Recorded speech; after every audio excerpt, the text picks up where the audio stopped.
నమస్తే, welcome to taste of India. దేశీ రుచుల చిరునామా ఇన్ Irani cuisine. So Irani cuisine నుంచి ఈ రోజు ఒక చక్కటి పులావ్ ని తీసుకొచ్చానండి. పులావ్ ఏంటి, పులావ్ అంటారనే, వాళ్ళు పులావ్ అంటారనమాట. అదే మాషి పులావ్ అనమాట. అది ఎలా ప్రిపేర్ చేసుకోవాలో ఇప్పుడు చూపిస్తాను.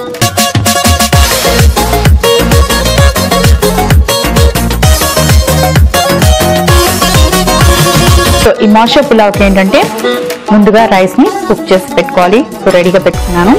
ఆ తర్వాత స్టవ్ ఆన్ చేసుకుందాం.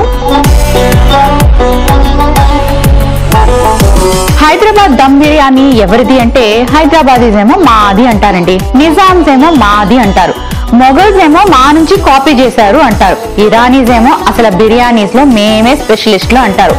ఇలా ఎవరికి వాళ్లే మాది మాది అంటున్నారు, కానీ అది ఎవరిదో ఎవరికి తెలియదు. మొత్తానికి బాగుంటుంది కాబట్టి ఇండియా అందరం పండుగ చేసుకొని తింటున్నాం. ఇండియాయే కాదండి, బయట కంట్రీస్ వాళ్ళు కూడా హైదరాబాదీ బిర్యానీ అంటే పడి చచ్చిపోతారు. ఆల్మోస్ట్ అన్ని కంట్రీస్ లోని హైదరాబాదీ దమ్ బిర్యానీ అని బోర్డులు ఉంటాయంట రెస్టారెంట్స్ కి. సో చూసారా ఎంత ఫేమస్. ఇప్పుడు ఇంతటికి నేను దమ్ బిర్యానీ గురించి ఎందుకు చెప్పానంటే వీళ్ళు చేసే బిర్యానీని కూడా వీళ్ళు దమ్ బిర్యానీ ఫీల్ అవుతూ ఉంటారు, కానీ నాకైతే ప్రాసెస్ అలా అనిపించలేదు. బట్ ఎనీవేస్ మీరు చూసి చెప్పండి. ఇప్పుడు ఆయిల్ వేసుకున్నాను, అలాగే కొంచెం బటర్ వేసుకోవాలి.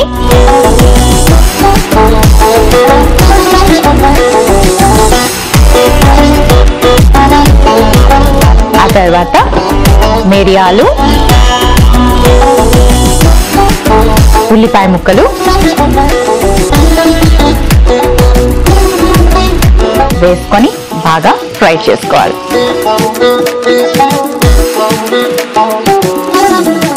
ఓకే, ఉల్లిపాయ ముక్కలు బాగా ఫ్రై అవ్వాలి. మూత పెట్టుకొని కుక్ చేసుకుందాం. ఓకే, ఇంకా ఇరానీ వాళ్ళ గురించి చాలా చెప్పాలి కదా మీకు. వీళ్ళ దగ్గర 3 వెరైటీ ఆఫ్ రైస్ ఉంటుంది. చల్లో రైస్ అని ఉంటుందని చెప్పాను కదా, అది ఆల్రెడీ చెప్పేసాను ఆ రైస్ గురించి. ఇంకొక రైస్ ఉంటుందండి. ఈ రైస్ ని వాళ్ళు ఏమంటారంటే తాడిగ్ రైస్ అంటారనమాట. ఈ రైస్ ఎలా ప్రిపేర్ చేసుకుంటారంటే ఫస్ట్ ఒక బౌల్ తీసుకొని అందులో కింది భాగంలో అనమాట, క్రింది భాగంలోని పొటాటోస్ గానీ మీట్ ని గానీ వేస్తారంట. వేసి దానిపైన రైస్ వేసి వాటర్ వేసి కుక్ చేస్తారన్నమాట. దీన్ని తాడిగ్ రైస్ అంటారు. ఒక్కొక్కసారి వెజిటబుల్స్ వేసుకుంటారు, మిక్స్డ్ వెజిటబుల్స్, ఒక్కొక్కసారి మీట్ వేసుకుంటారు. అలాగే ఎక్కువ శాతం వెజ్ తినాలి అనుకున్న వాళ్ళు ఆ రోజు పొటాటోస్ ని ఎక్కువగా వేసుకుంటారంట. పొటాటో అంటే చిన్న చిన్న పీసెస్ గా కట్ చేసుకుని కాదు, పొటాటోని 2 హాఫ్స్ గా కట్ చేస్తారు. కట్ చేసి వాటిని అరేంజ్ చేసుకుని దాని మీద రైస్ వేసి వాటర్ వేసి కుక్ చేస్తారన్నమాట. ఇది వన్ స్టైల్ ఆఫ్ రైస్, దాన్ని తాడిగ్ రైస్ అంటారు. దీని దగ్గర ఇంకొక రైస్ కూడా ఉంది. ఆ రైస్ లో ఏం చేస్తారంటే గోల్డెన్ క్రిస్ట్ రైస్ అని ఉంటుందన్నమాట. రైస్ గోల్డెన్ కలర్ లో ఉంటుందన్నమాట. రకరకాల స్పైసెస్ వేసి, వెజిటబుల్స్ వేసి, ఫ్రూట్స్ వేసి కుక్ చేస్తారన్నమాట. ఇలా రకరకాల వెరైటీస్ లో రైస్ ని ప్రిపేర్ చేసుకొని తింటారు. వీళ్ళ దగ్గర స్పైసెస్ కూడా బాగా కల్టివేషన్ ఉంటుందన్నమాట ఇరాన్ లోని. సో దాల్చిన చెక్క ఉంటుంది కదా, ఇది చాలా ఫేమస్ అంట వాళ్ళ దగ్గర. అండ్ అలాగే రైజిన్స్ అని, ప్లమ్స్ అని, పొమగ్రానైట్స్ అని, ఇలా ఫ్రెష్ ఫ్రూట్స్ అండ్ వెజిటబుల్స్ ని వాళ్ళు ఎక్కువగా ఇష్టపడతారు అనమాట.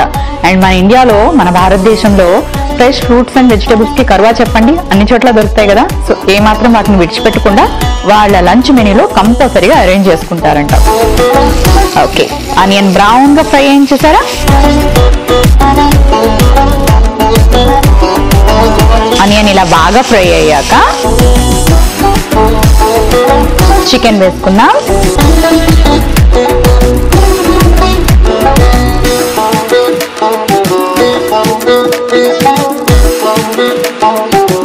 చికెన్ ఫ్రై అవుతుంది కదా, ఇప్పుడు ఏం చేయాలంటే కొంచెం షుగర్,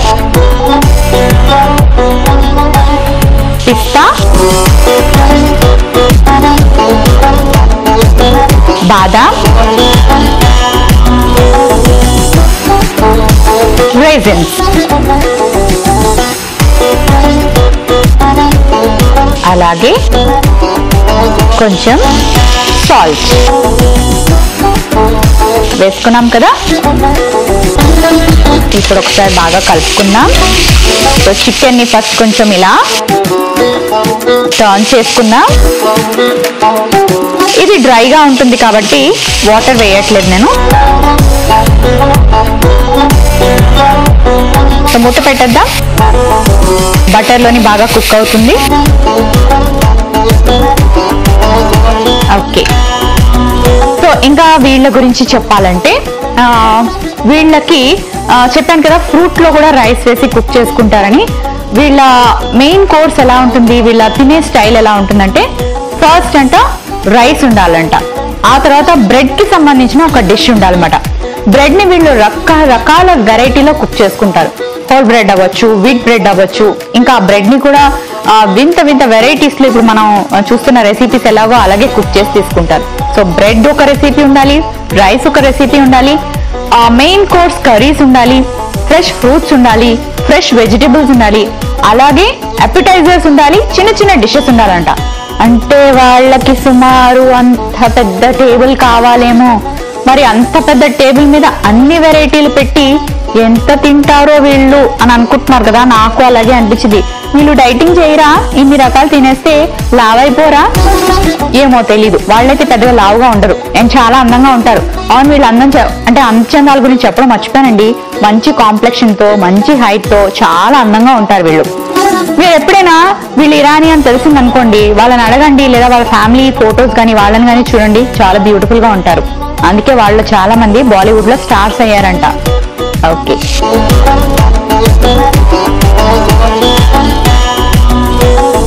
చికెన్ ఇంకాస్త ఫ్రై అవ్వాలి. నేను ఫ్రై చేసుకుంటాను. చూసారా, లైట్ బ్రౌనిష్ కలర్ వచ్చేదాకా ఫ్రై చేసుకున్నాను కదా. సో ఇప్పుడు చికెన్ ఇలా ఫ్రై చేస్తే ఎంత యమ్మీగా క్రిస్పీగా ఉంటుందో కదా. ఓకే, ఆ తర్వాత మనం కుక్ చేసిన రైస్ కూడా వేసుకుందాం. చేసిన రైస్ వేసుకున్నాక కొంచెం సాల్ట్ యాడ్ చేసుకుందాం. రైస్ కి కూడా సాల్ట్ పట్టాలి కదా. ఒకవేళ మీరు రైస్ కుక్ చేసేటప్పుడు సాల్ట్ యాడ్ చేసుకుంటే అవసరం లేదు.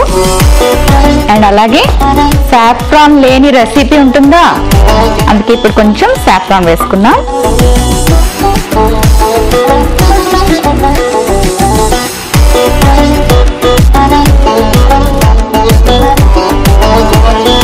ఓకే, అండ్ ఆ తర్వాత ఆరెంజ్. ఇప్పుడు ఆరెంజ్ ఎందుకంటారా, చెప్పాను కదండి, వాళ్ళ ఫ్రూట్స్ అండ్ మీట్ అలాగే వెజిటబుల్స్ అండ్ మీట్ ని కలిపి కుక్ చేసుకుంటారు. మరి ఇందులో ఫ్రూట్ లేకపోతే ఇరానీ క్విజిన్ ఎలా అవుతుంది? సో ఫ్రూట్ ని ఎలా వేసుకోవాలంటే మనం ఆరెంజ్ ని గ్రేట్ చేసుకోవాలి. సో రెసిపీ మనకు వచ్చాక మనకు నచ్చిన స్టైల్లో మనం కుక్ చేసుకోవచ్చు. సో నేనేం చేస్తున్నా అంటే కొంచెం ఆరెంజ్ వేసుకుంటున్నాను. ఆరెంజ్ లోపల తింటారు, పైన స్కిన్ తింటున్నారేంటి వీళ్ళు అనుకుంటారా? స్కిన్ లోనే చాలా ఎక్కువ రకాల న్యూట్రియంట్స్ ఉంటాయంటండి. ఆ విషయం మనకు తెలియక మనం లోపల తిని పైన పడేస్తూ ఉంటాం. వాళ్ళు చూసారు అంత తెలివైన వాళ్ళు. ఇలా వేసుకొని కొంచెం హైలో పెట్టుకుందాం.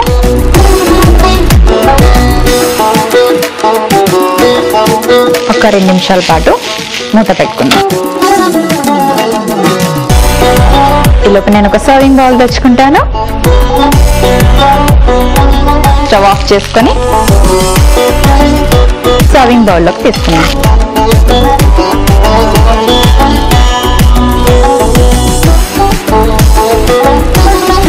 లాస్ట్ లో కొంచెం పిస్తా, బాదాం గార్నిష్ చేసుకున్నాం. ఓకే,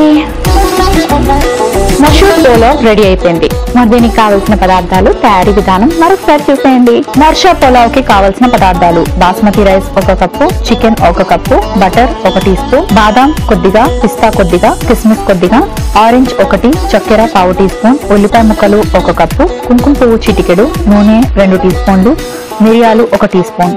మర్షా పులావ్ తయారు చేసుకునే విధానం: ముందుగా పాన్ పెట్టి నూనె వేసి అందులో బటర్, మిరియాలు, ఉల్లిపాయ ముక్కలు వేసి వేయించి ఆ తర్వాత చికెన్ ముక్కలు, పంచదార, పిస్తా, బాదాం, కిస్మిస్, తగినంత ఉప్పు వేసి వేయించుకొని ఆ తర్వాత ఉడికించిన అన్నం, కొంచెం ఉప్పు, కుంకుమ పువ్వు, ఆరెంజ్ ని గ్రేట్ చేసి వేసి మూత పెట్టి ఉడికించుకోవాలి. ఆ తర్వాత సర్వ్ చేసుకుంటే మర్షా పులావ్ రెడీ.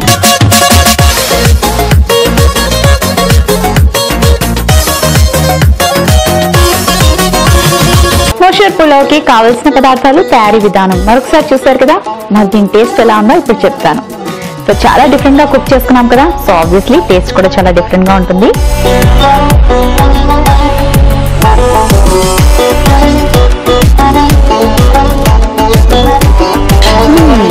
ఆరెంజ్ కొంచెమే వేసుకున్నా చాలా ఫ్లేవర్ తెలుస్తుంది.